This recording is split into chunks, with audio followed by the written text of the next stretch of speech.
ఉడకడానికి అయితే తలకాయ కూర ఉడికినంత టైం పడుతుంది. ఇవి పోటు పెట్టిన మక్కలు అని అంటారు. విలేజ్ లా రోల్ పెట్టుకొని దంచి పొట్టు తీసేస్తారు. ఆ పొట్టు తీసేసిన తర్వాత వాటిని ఇలా ఉడకబెట్టుకొని గుడాల్లాగా వేసుకొని తింటారు, లేదంటే రవ్వ లెక్క వేసుకొని గడక కూడా వేసుకుంటారు. ఇది గుడాల టైప్ చేసిన అనమాట. చాలా టేస్టీగా ఉంటది. మనం నార్మల్ మొక్కజొన్న పొట్టు ఉన్నదైతే ఇంకా ఎక్కువ టైం పడుతుంది ఉడకడానికి.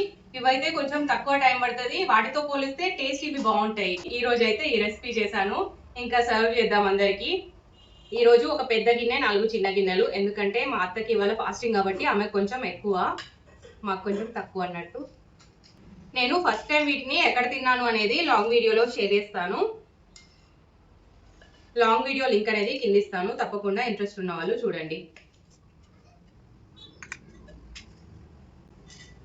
మీరు పిల్లలకి ఏమేమి స్నాక్స్ చేసి పెడతారు అనేది కూడా నాకు కామెంట్లో చెప్పడం మర్చిపోవద్దు ఫ్రెండ్స్. చిప్స్, పాస్తా, నూడిల్స్ అలాంటి వాటి కంటే చాలా హెల్దీ ఇవి. ఇలాంటి రెసిపీస్ ఎక్కువ చేయడానికి ట్రై చేయండి. నేను ముందు వీడియోస్లో ఇంకా మంచి హెల్దీ రెసిపీస్ పోస్ట్ చేయడానికి ప్రయత్నిస్తాను. నా ఛానల్ అయితే సబ్స్క్రైబ్ చేసుకొని పెట్టుకోండి.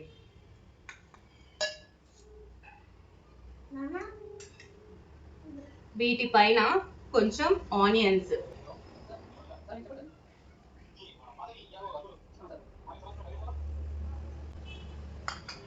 నిమ్మరసం పిండుకొని తింటే సూపర్ ఉంటుంది.